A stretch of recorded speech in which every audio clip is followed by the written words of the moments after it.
Hi, I'm Kia, and I invite you to read with me. Today, I will be reading from James Clear, Atomic Habits. I'm going to be reading Chapter 5, The Best Way to Start a New Habit. In 2001, researchers in Great Britain began working with 248 people to build better exercise habits over the course of 2 weeks. The subjects were divided into three groups. The first group was a control group. They were simply asked to track how often they exercised. The second group was the motivation group. They were asked not only to track their workouts, but also to read some material on the benefits of exercise. The researchers also explained to the group how exercise could reduce the risk of coronary heart disease and improve heart health. Finally, there was the third group.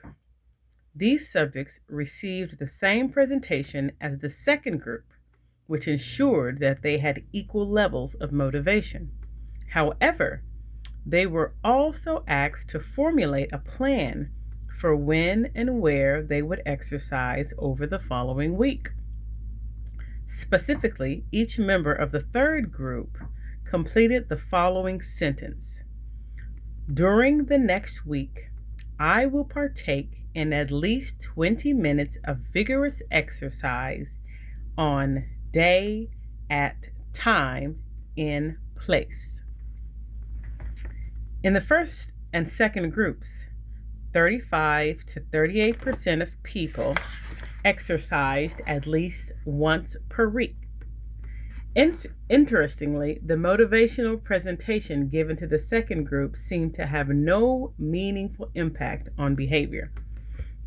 But 91% of the third group exercised at least once per week, more than double the normal rate.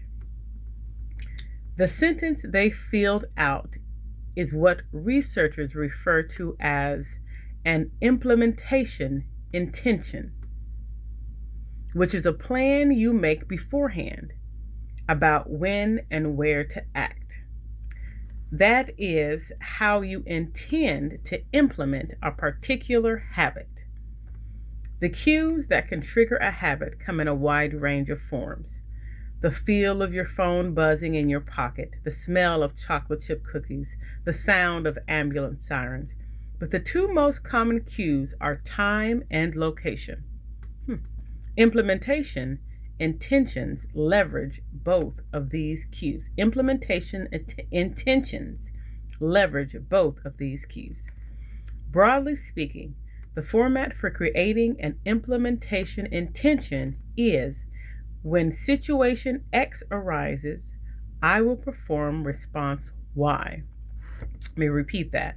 When situation X arises, I will perform response Y. Hundreds of studies have been shown that implementation intentions are effective for sticking to our goals, whether it's writing down the exact time and date of when you will get a flu shot or recording the time of your colonoscopy appointment.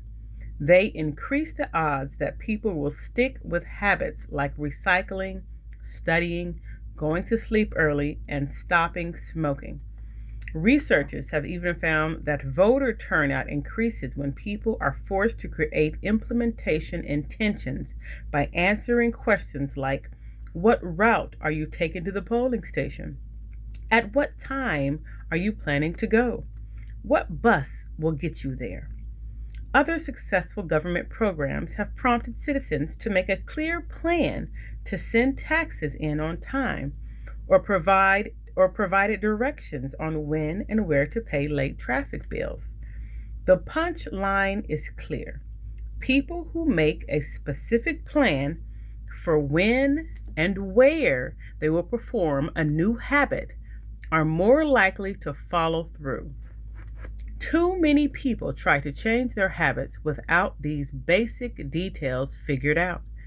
We tell ourselves, I'm going to eat healthier or I'm going to write more, but we never say when and where these habits are going to happen. We leave it up to chance and hope that we will just remember to do it or feel motivated at the right time. An implementation intention sweeps away foggy notions like, I want to work out more, or I want to be more productive, or I should vote, and transforms them into a concrete plan of action. Many people think they lack motivation, when what they really lack is clarity. It is not always obvious when and where to take action.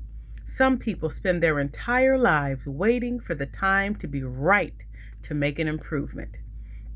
Once an implementation intention has been set, you don't have to wait for inspiration to strike. Do I write a chapter today or not? Do I meditate this morning or at lunch? When the moment of action occurs, there is no need to make a decision. Simply follow your predetermined plan. The simple way to apply this strategy to your habits is to fill out this sentence. I will behavior at time in location. I'll repeat that. I will behavior at time in location. Meditation. I will meditate for 1 minute at 7 a.m. in my kitchen. Studying. I will study Spanish for 20 minutes at 6 p.m. in my bedroom. Exercise. I will exercise for 1 hour at 5 p.m. in my local gym. Marriage. I will make my partner a cup of tea at 8 a.m. in the kitchen. If you aren't sure when to start your habit, try the first day of the week, month, or year. People are more likely to take action at those times because hope is usually higher. If we have hope, we have a reason to take action. A fresh start feels motivating. There is another benefit to implementation intentions. Being specific about what you want and how you will achieve it helps you say no to things that derail progress, distract your attention, and pull you off course. We often say yes to little requests because we are not clear enough about what we need to be doing instead. When your dreams are vague, it's easy to rationalize little exceptions all day long and never get around to the specific things you need to do to succeed.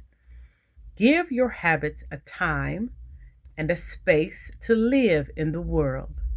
The goal is to make the time and location so obvious that with enough repetition, you get an urge to do the right thing at the right time, even if you can't say why.